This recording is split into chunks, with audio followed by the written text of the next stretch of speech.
Greetings, Patriots fans. In today's video, I bring you lots of updates, so don't forget to subscribe to our channel. Could the Patriots still be considering this unexpected development? Let's explore that possibility. This space provides daily updates on the Patriots, so make sure to stay tuned. Feel free to drop your comments as well. Today, we'll discuss another top 30 visit with a highly ranked prospect and answer a viewer question. If you have any doubts or insights, leave a comment or check the info section to reach out. I'd love to hear from you. At the end, we'll run through a quick mock draft. So let's get to it. Ladies and gentlemen, McMillan, who some believe is the best wide receiver in this class, visited Foxborough for a top 30 meeting with the Patriots. At this point, I think it's intriguing, though it seems unlikely New England will actually select him. A while ago, I'd say he was quickly rising up draft boards, with many recognizing his outstanding talent. He's got a solid frame, is an incredible athlete, and is extremely agile, a potential game changer wherever he lands. I'd love to see him paired with a skilled quarterback. But we must remember that the Patriots just signed a wide receiver expected to be the WR1, in addition to other promising young talents. I do think the team will draft a receiver at some point, but using a first-round pick on someone like McMillan doesn't seem likely. If I had to predict, I'd say that first-round pick will go to a standout player, if one is available. Now, the Patriots will likely draft a wide receiver at some stage, but I don't see them spending their first-rounder on McMillan. My guess is that the pick might go to another position, possibly defense, or even offensive lineman, which might be the most probable option right now, unless they manage a trade. If a trade goes through, it could get interesting, especially if it nets them valuable assets and a player like a left tackle. The team is being cautious and evaluating every angle, and bringing in McMillan could simply be a contingency plan. But what if trades happen and McMillan becomes a realistic option? If they trade back to a middle-range spot, they might still land him, and then, maybe at pick 38, they add another promising talent. While I'm not saying it's impossible, I do think it's unlikely. Let me know your thoughts on McMillan. He's exciting to watch. The highlights are spectacular, showing he can produce both on the outside and from the slot, especially after the catch. Personally, I think it's a long shot, but I'm open to other views. Someone actually disagreed with me, and that's totally valid. Speaking of viewer questions, one loyal subscriber asked why there's so much preference for one specific player. That's a fair point. Sometimes it comes down to performance and potential shown over time. One recurring debate is whether he's the top tackle in this draft. He's a great athlete, reportedly clocking in at 4.91 seconds in the 40-yard dash at the Combine. Pretty impressive. Many experts believe he could transition to left tackle in the league. That belief is fairly widespread. However, in college, he played right tackle for 2 years and only took one snap as a left guard last season, probably in a goal line or heavy package, though it's unclear whether it was a diesel or jumbo set. What's certain is he has experience at right tackle, and it's very possible a team could take a shot on him. That's a legitimate scenario, similar to another player in this class. Surprises happen all the time in the draft, and I'm sure we'll see a few again this year. Just because an analyst posts their final mock draft doesn't make it gospel. So much can change. Still, the Patriots really need a left tackle. They might draft this guy and try him out there, but if it doesn't work, questions will be raised. Why not just draft a true left tackle? He's played only 12 games at that spot in the past 4 years. He's still primarily a right tackle and could require serious development. So the big question is, do you want to take that risk or go with someone more experienced at left tackle? I suggest that if the Patriots trade back to somewhere between picks 10 and 13, they could target a player who started 3 years at left tackle in college, giving them significant experience and only 4 sacks allowed in his entire college career. That's impressive. He played against quality competition.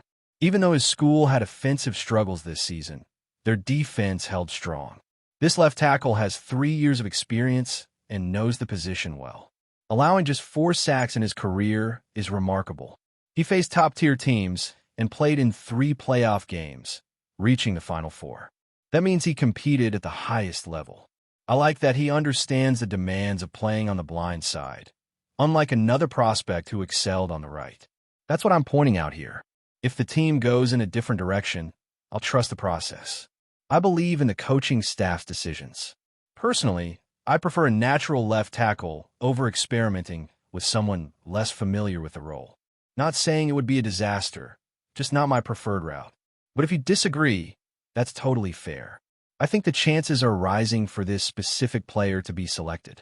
One concern with the other prospect is his arm length, and that applies to both. They all played in tough conferences. Whoever the team picks, I'm confident they'll succeed. What reassures me is that this left tackle played the position for 3 straight years, while the other guy only worked on the right. That's the only reason I lean toward the first option. But if the team goes with the second one, I'll support it fully. Now, let's do a quick mock draft. I believe this is version 3.0. If not, I'll adjust the title. Let's move fast. 7 rounds, let's go. We received 3 trade offers, interesting ones. One involves picks next year, while another team is offering several current and future selections. Let's keep it moving. 7 rounds, here we go. The first offer gives us pick 1546 and future picks. The Texans offer picks 258, 89, and a second rounder this year and next. That's tempting. I decided to go with the first offer. I think we can still land a good player. At pick 25, I'm considering a deal with the Steelers that would drop us to 21. I don't want to give up pick 144, though, so we stick with pick 15. Let's hope for the best. At pick 40, we reject the Saints' offer. Looking at the offense, Simmons is still available. A risky pick, though. Checking out the wide receivers, we've got Golden, though the top running back is off the board. We're skipping quarterback and offensive tackle for now. On defense, Stewart is an option.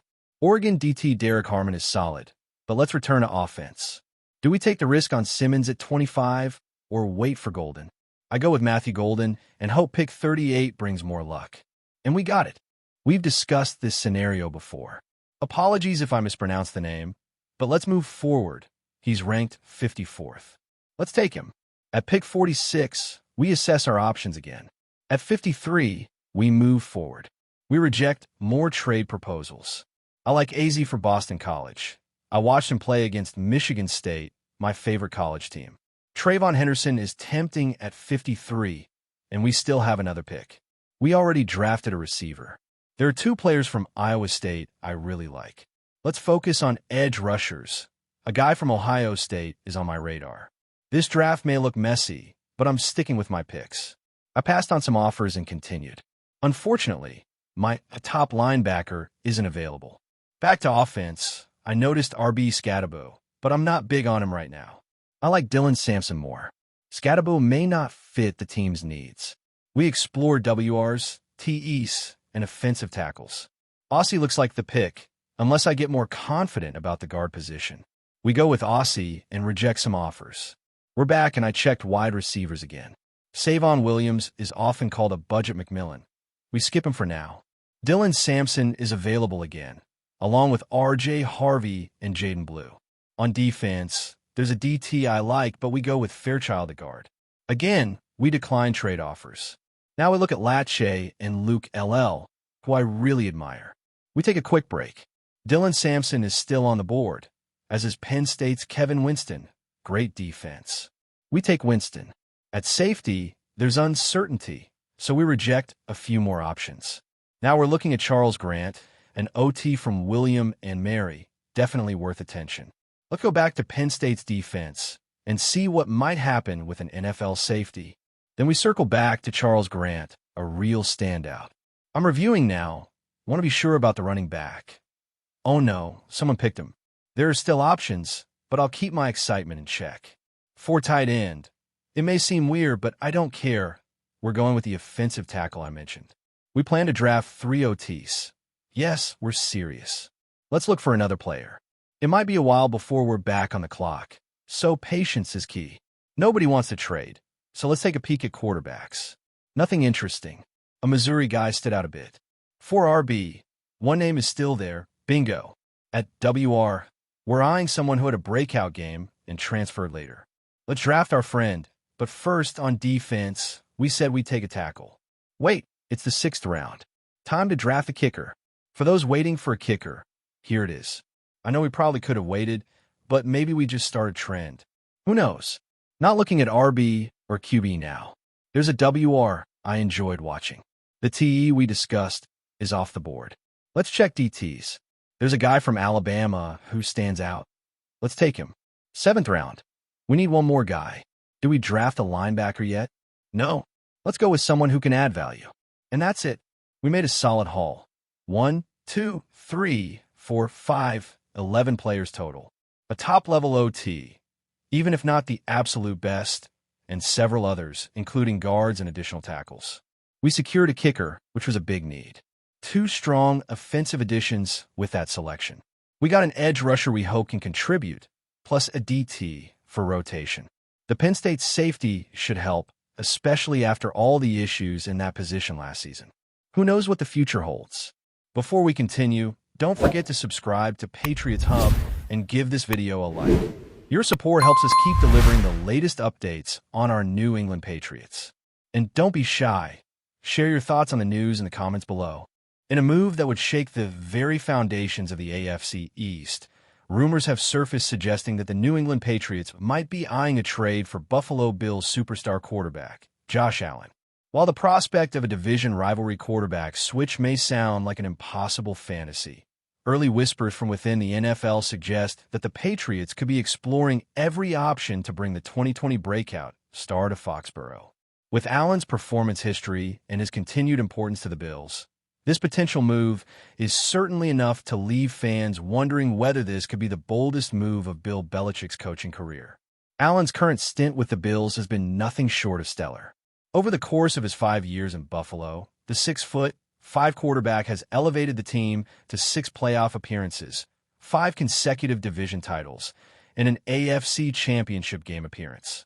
His ability to make plays both through the air and on the ground, including a memorable 2024 performance against the Miami Dolphins, shows that he's capable of doing it all.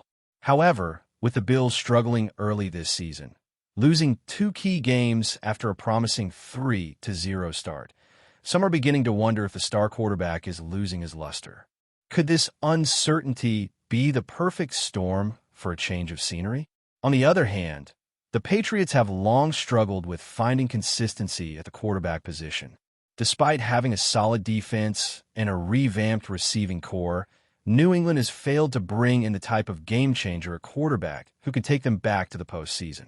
With their current roster, it's clear that a quarterback like Allen could be the missing link to pushing the team over the hump. There's also the looming question of whether Mac Jones, New England's current starting QB, is the long-term solution.